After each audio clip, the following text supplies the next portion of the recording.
This is the moment all of you have been waiting for, and every single one of our followers have been asking the same question for the last 3 months.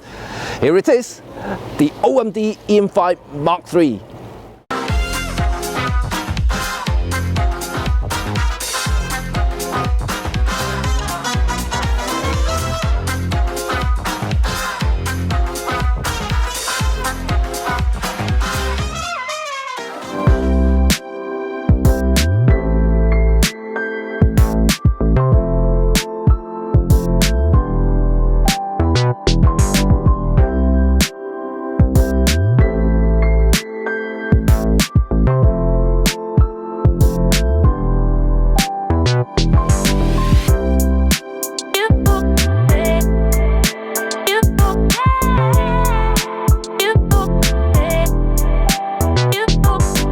2012 was a very big year for the mirrorless market because Olympus' original EM5 MkIII completely revolutionized the mirrorless market by introducing a very portable, capable system.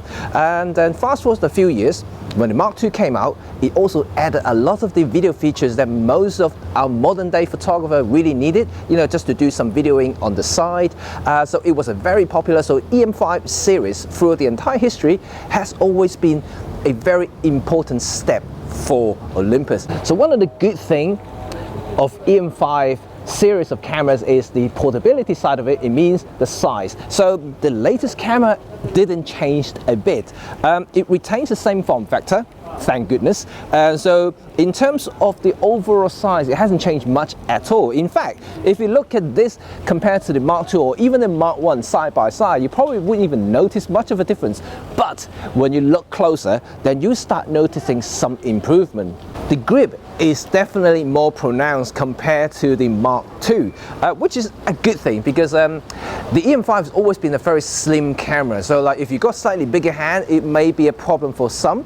But even I have a lady's hands, quite small, but I do still find even the Mark II was just a little bit too slim for my taste. So this now the bigger grip definitely helps in terms of comfort level and also ergonomics. So I can now hold the camera much more securely and it just feels much better overall. And then if you look at the top plate, you'll find out that the button layout has completely rearranged. And funny enough, if you look closer, they look rather similar to something. If you look at the top plate of the EM5 MkIII and the EM1 Mark II, you will immediately see the similarity between the two.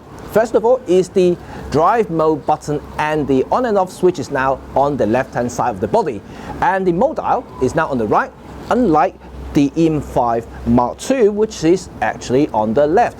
I prefer this because now you can quickly switch the mode and the aperture, shutter speed, everything with one hand. Is always what I prefer to use the camera. So this is brilliant, just like the EM1 Mark II. That's why the EM1 Mark II was aiming for the professional. So I'm glad that they actually move things around and make it now more intuitive to use with one hand operation. So this is really, really amazing to me. And if you look at them side by side, they do look like twin brothers. Just one is fat properly, and the other one's just gone on a little bit of a diet.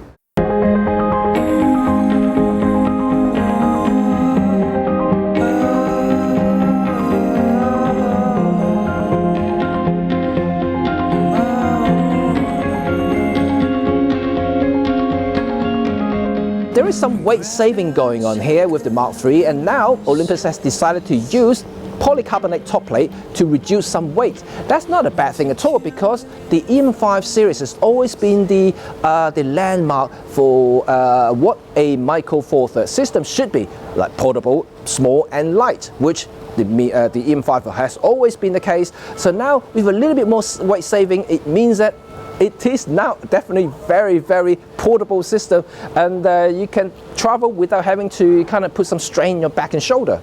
One more thing I want to add is that the brand new face detection autofocus system on the EM5 Mark III is that it has the same 121-point cross focusing system like the EM1 Mark II, which means it now has the same latest tech as any other DSLR systems out there. It's good and brilliant and reliable for moving subjects.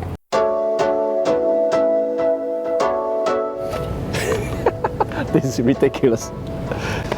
This is the true definition of being portable. Oh shit. Look at this. This looks ridiculous.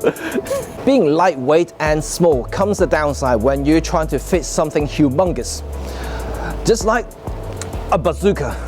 Yes, this is the very big and heavy DSLR Olympus lens, the 35 to 100mm f2. Yes, let's try to do some shooting. It's definitely front heavy, but it's workable. Yeah, look at that, man. Look at that. Ooh, look at that. Cool. Oh, police, police. Oh, I got it, police. Nice. This is really the opposite of being portable. But I guess I gotta do this because it looks ridiculous. Let me take a shot of that dude.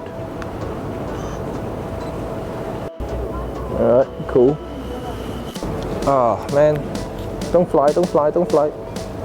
The reason why I brought this beast of a lens out here is not to make a fool of myself, fitting these things into a tiny little Mark III body here, but it's to tell you that finally, Olympus has given us an on-sensor face detection AF. Well, I'm not joking here, and it's not a joke, it's here. I'm super excited about this because a lot of you guys have been asking this since the Mark II, and then yeah, it's now working with original DSLR lenses properly, with the, of course, with the adapter, but it means you can now do some proper tracking, and also for videoing, it does whatever the Mark II or the E-M5 Mark II can do now. So you can track faces and everything, moving objects very, very effectively now. So this is really, I think, the best of the Mark III can offer, and this is amazing. I'm still saying it because it really is something. And if you're used to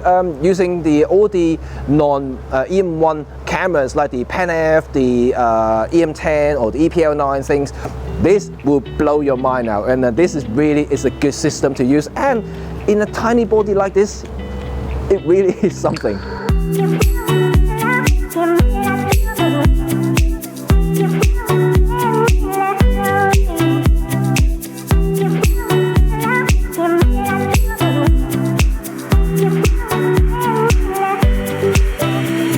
Throughout the entire EM5 series history, one thing that sticks out is the image quality. It's always been very, very good, even though it has a relatively modest 16 megapixels that everybody thinks is insufficient, although I disagree totally. But now it has the latest 20 megapixel sensor from the E-M1 Mark II, and that is not a bad thing at all because it's now bringing it up to the professional level, because as you know, I have been using the E-M1 Mark II for all my professional jobs, whether it's for photos or videos, and so that means the sensor is totally capable.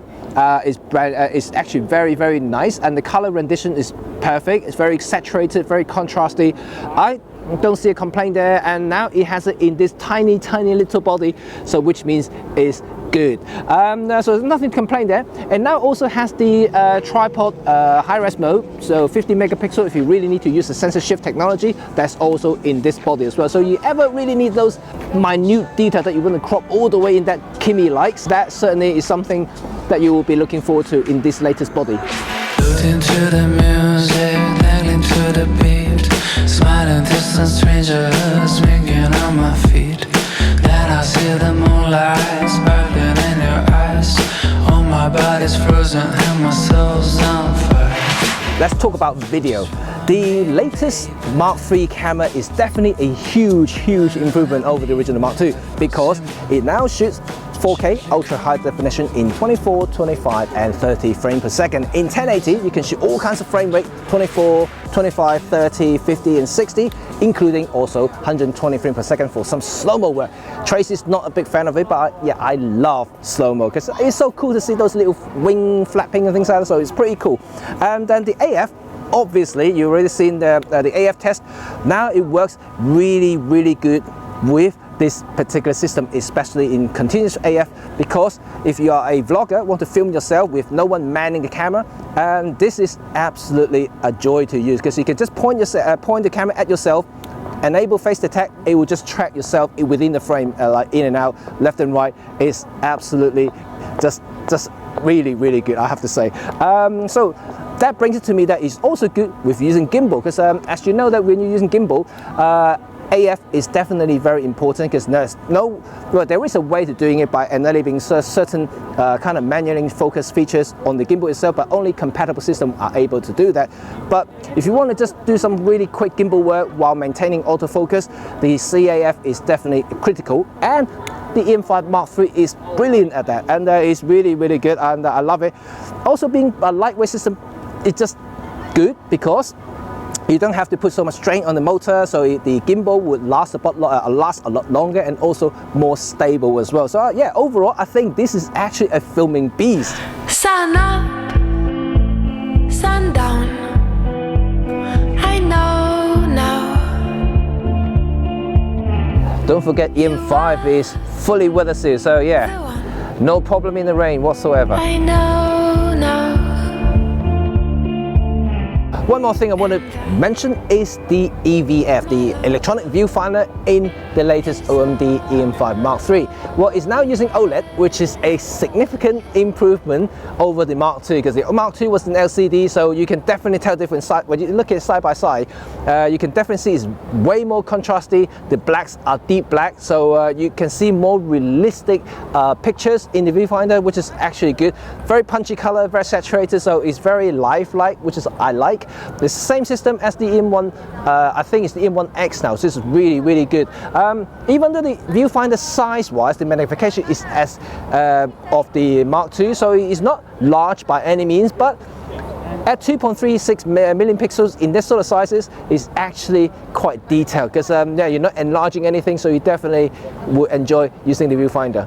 So how would I rate this system? Well, it's still early days. This is still a pre-production sample, and I have it here, and so it's quite hard for me to do a proper review, so you have to stay tuned for our long-term review, just as usual, because I will be getting this camera especially for my street photography, travel and filming work, because it's just a delight to use. So that kind of summarizes what I feel, or how I feel about this particular camera. I think it's as good as ever, because I do have a lot of personal attachment to the EM5 series, and this is by far the best EM5 full stop, and in fact possibly the best compact micro four thirds system you can get on the market at the moment, because of one thing that I love the most is the face detect AF, and this is really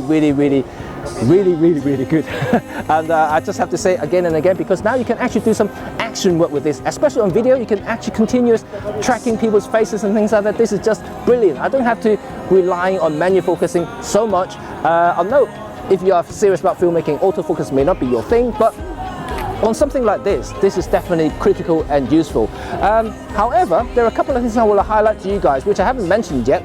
First of all is in the video side of it, there is a mic jack. That means you can attach audio, external audio on it, which is good, but there is no headphone jack. So it's just like the Mark II, you have to get the optional vertical hand grip to have that little audio port in there to monitor your voice levels and things like that. So it's unfortunate they haven't built it in, but I can kind of see that because it's such a slim body, so there may not be space for it.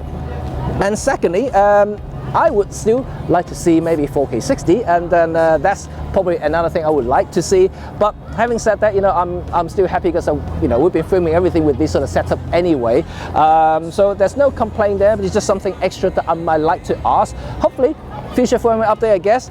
And finally, the battery is now using the EM10 battery, so it's no longer using the original BLP5, I think, and then basically the battery that they have been using since the original EM5 Mark I, then Mark II in the Pen Air, so they don't use that battery now anymore. They use the latest EM10 battery, which, you know, about the same capacity, I guess. You know, so there's no difference in terms of battery life. So it's still around about the same. I haven't seen any like significant improvement over battery life or any decrease either. So I guess it's still as good as ever.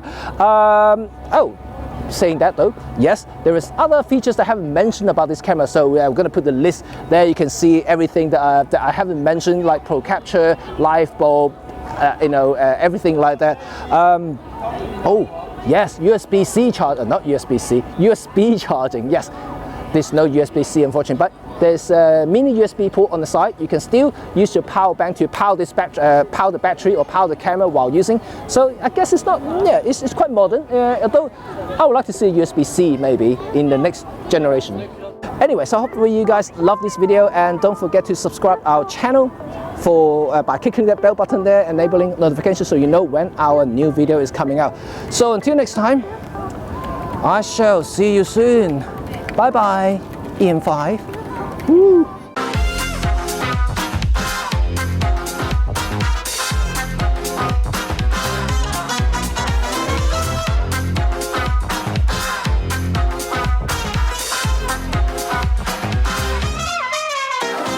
Here it is. I forgot it. The thing is still covered. Very, very similar. In fact, actually, but it has always been like no. If you look at just like the drive mode buttons and an on and off switch, and then the mode dial is now on the right instead of on the left. Just like I confused myself. Unlike the Mark II, the M1 Mark II, that not M1, M5 Mark II. For sweet, okay. A little bit of a little bit of weight saving. One more thing I want to point out about the new face detection autofocus system on the I keep forgetting. I've got so many EM thing in my head now. Why is that everybody stays here? I think it's to do with I'm sitting down. People always think this is a better shot. Since the EM1, Olympus can change all the names. The EM5, EM10, EM1 is making me confused. Now comes to the video section of this. Right. Now